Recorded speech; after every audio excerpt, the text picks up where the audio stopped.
like this will ever work. Just find poetry and just read it. Oh, I'm reminded of something else completely different. A Sigh by Anne Finch. Gentlest air, thou breath of lovers, vapour from a secret fire, which by thee itself it discovers, ere yet daring to aspire. Softest note of whispered anguish, harmony of refinedest part, striking whilst thou seem'st to languish, full upon the listener's heart. Safest messenger of passion, stealing through crowded of spies, which constrain the outward fashion, close the lips, and guard the eyes. Shapeless sigh, we ne'er can show thee, formed but to assault the ear. Yet ere to their cost they know thee, every nymph may read thee here. Okay, one down. Find something else.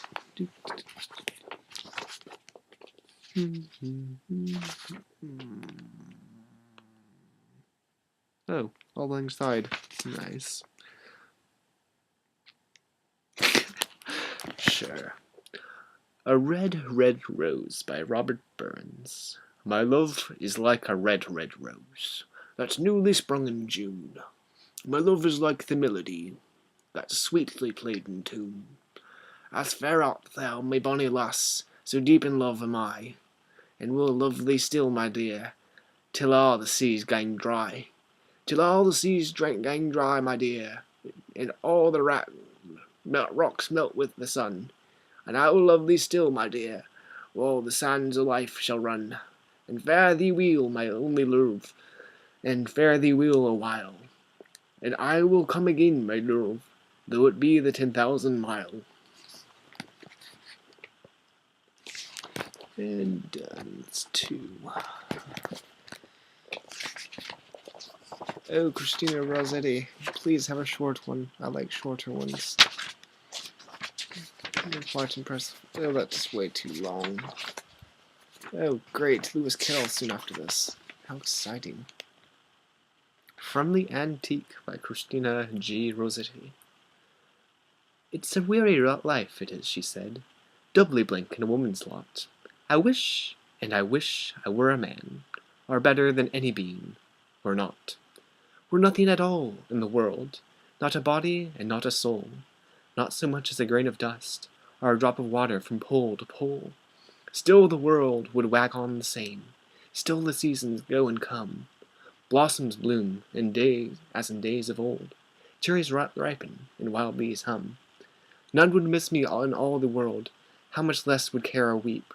I should be nothing, while all the rest would wake and weary and fall asleep. That was too depressing. Fine, we'll do another one by you. A dirge. Let's go with, like, completely depressing, hey? Why were you born when the snow was falling? You should have come to the cuckoo's calling, or when grapes are green in the cluster, or at least when leaf swallows muster.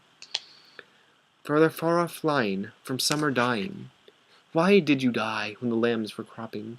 You should have died at the apples dropping, when the grasshopper comes to trouble, and the wheat fields are sodden stubble, and all the winds go sighing, for sweet things dying.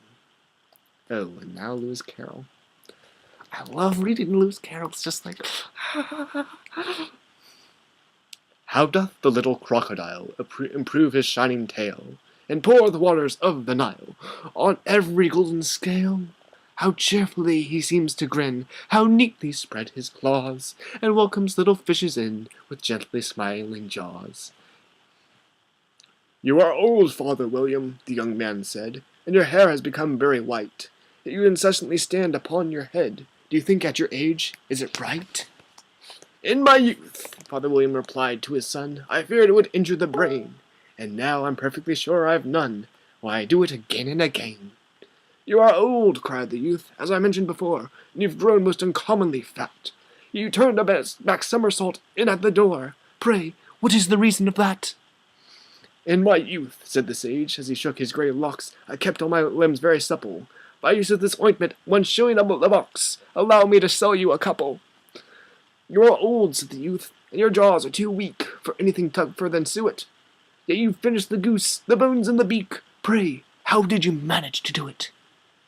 In my youth, said his father, I took to the law, and argued every case with my wife, and with muscular strength which gave to my jaw, has rested the rest of my life. You are old, said the youth. One would hardly suppose that your eye was as steady as ever, as ye balanced an eel at the end of your nose. What made you so awfully clever? I have answered 3 questions, and that is enough, said his father. Do not give yourself airs. Do you think I can listen all day to such stuff? Be off, or I'll kick you downstairs. Oh, how lovely you are, Lewis Carroll. I feel like this has lasted long enough.